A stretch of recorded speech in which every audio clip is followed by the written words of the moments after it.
of the DMV.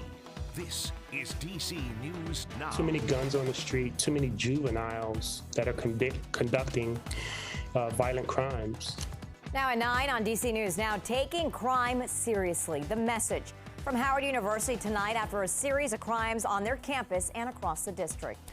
Heartbreak and frustration comes to a boiling point after severe flooding killed several dogs at a DC doggy daycare. What is now being done to help support clients who lost their dogs and the employees who tried to save them? And 2 school districts in Virginia taking on 2 very different policies for transgender students. We'll explain how those schools are going forward and what parents are saying about the changes. And good evening, everyone. I know we've had a rough couple of days with all this severe weather. Things are calming down across the region. We have a very nice looking 7-day forecast. I have the details coming up. And thank you so much for joining us tonight for DC News Now at 9. I'm Tasmin Mahfouz. Hi, everybody. I'm Chris Flanagan. Howard University has been grappling with several violent crimes on or near campus, leaving many concerned about safety. Today, we talked to students on Howard's campus about safety. Some students tell us they feel safe for the most part, but do find themselves on guard and thinking about crime. Some also say there are gaps in the system with how open the campus is.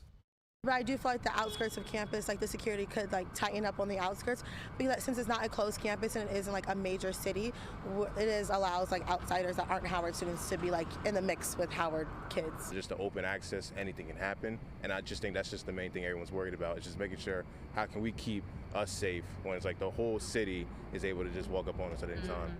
And the university held a virtual town hall today with parents and students to help them put them at ease. Our Leonard and Fleming sat in to hear their solutions. School officials say that the town hall held today was to show students and parents that administrators are taking these incidents instigated by juveniles from the district very seriously, and that they want students and faculty to feel safe. Over this weekend, we had 2 very disturbing events. And I want to be clear about that. Howard University Police Chief Marcus Lyle spoke at a virtual town hall Tuesday about 2 melees that happened last Saturday and were instigated by juveniles off campus. Some unruly young people were asked to leave Banneker Park across from campus by DC police. Then, a short time later, a fight occurred at a Subway shop on Georgia Avenue. They were disgusting events. And it's led to questions about safety in and around the historically black college campus in Northwest DC, less than a week before students return. Lyle says it's a group of young people known to DC police and his department that authorities have been tracking. They are part of a fight club, school officials say. Washington, D.C.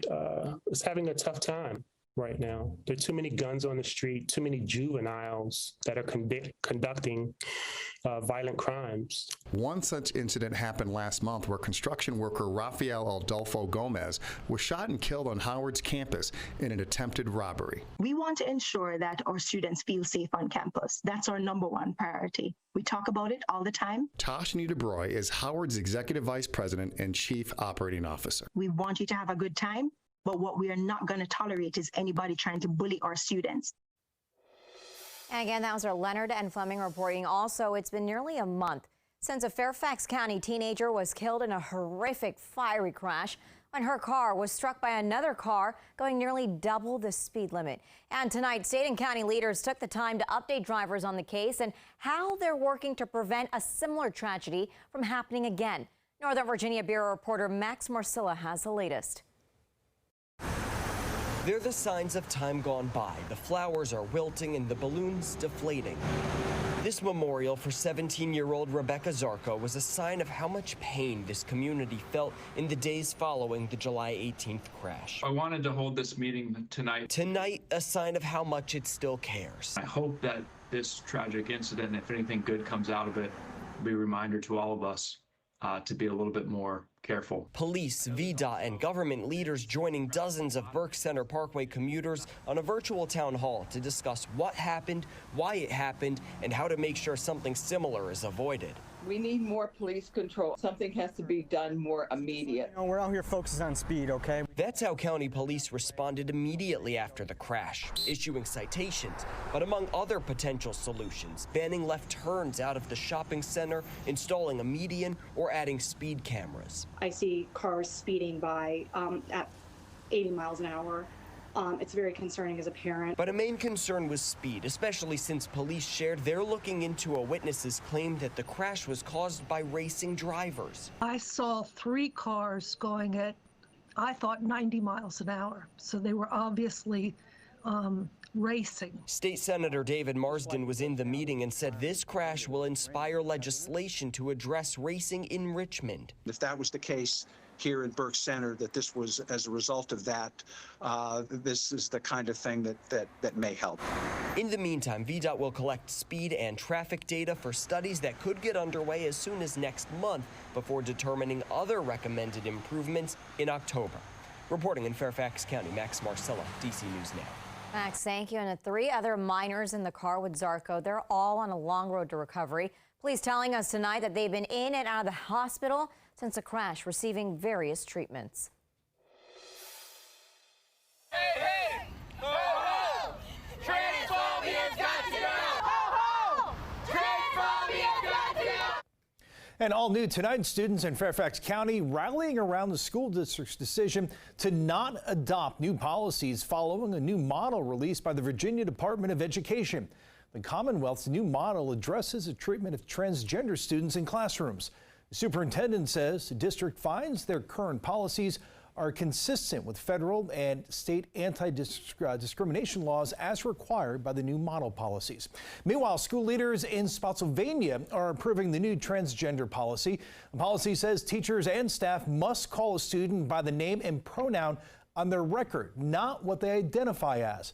It also says students can only participate in sports based on their sex, not their gender or gender identity. And we're following new developments on the Montgomery County School principal's sexual harassment case. County Executive Mark Elridge says he would not be opposed to hiring an independent investigator to look into the allegations. So Elridge made the comments during his weekly media briefing today. He questioned about concerns over the law firm hired to investigate. The allegations are detailed in an article from the Washington Post. Farquhar Middle School principal Joel Beetleman was reported to the school district 18 times over the past 7 years. Beetleman was promoted to principal of Paint Branch High School back in June. And according to the Washington Post, the district is now announcing that he will take a leave of absence, but did not specify why. Meanwhile, tonight, several dog owners are mourning after their pets died in the district. We told you about the heartbreaking story yesterday when some of the dogs drowned at District Dogs here. The D.C. fire chief tells D.C. News Now the doggy daycare business filled up quickly with water. And as our Dave Laval reports, some say the district is to blame. District Dogs remains closed after fire investigators determined it's not safe for the public to be in there. We still don't know how many dogs perished here Monday night. One city council member I spoke to earlier on Tuesday said part of the blame definitely belongs with the district. The message that I want to send is that this is a city failure. D.C. Councilman Zachary Parker wants to investigate Monday's flooding that killed several dogs at District Dogs Daycare on Rhode Island Avenue. He's also concerned about how long it took rescue crews to respond. 15 minutes from the time employees from District Dogs were calling into 911 until authorities were officially dispatched. It's really sad. It's really hard. Io Alawenga and her pet Oregano among dozens that stopped by to see the devastation. I couldn't imagine like having my dog and then coming back and being told like it drowned. Like the cause of death is so tragic, so sad. Tributes lie in front of the business, the same place where nearly 6 feet of water poured into it just a day earlier. What frustrates me the most about this is multiple people lost their fur babies. Michelle Jones operates Little Run's pet care business. She says what happened Monday night breaks her heart. You just caused multiple people to lose members of their family. So this is a very traumatic experience. DC Fire and EMS crews rescued as many dogs as they could from the business that's located in a flood-prone area. The new northeast boundary tunnel is set to go online by the end of September and will, according to DC Water, add 90 million gallons of storage for stormwater. However, it should have been operating in March. District Dogs suffered minor flooding nearly 1 year ago. The difference between then and now is no dogs died. In Brentwood, Dave Laval, DC News Now. And we talked with the woman who's been taking her dog there 3 to 4 times a week for daycare. She started a fundraiser to support the staff after the trauma they experienced last night. She says a manager told her some employees were trapped in the back. Take a listen. It was literally like 2 people swimming in the water, trying to save as many dogs as they could. And I just thought about all of them, about the long-term recovery that they're going to need, mental health care, doctor's appointments, time to recover, just like emotionally. That takes money. And in just 24 hours, almost $13,000 has been raised through the GoFundMe page. All right, let's check in with our chief meteorologist, Janessa Webb. Janessa, we had some quick storms this afternoon, some lingering ones still out there right now. Yeah, it's been a tough 24 hours with just the instability of that cold front, very strong cold front. It has finally cleared our area, and so the storm threat is very limited right now. Let's take a look at what is happening on current radar. Just because this frontal passage was super strong, it does have a little bit of residual moisture that is lingering across Culpeper into Fauquier County. The rest of the region, what you are noticing on radar, that is what we call ground clutter. It's just a radar beam that's pretty noticeable out towards Leesburg area.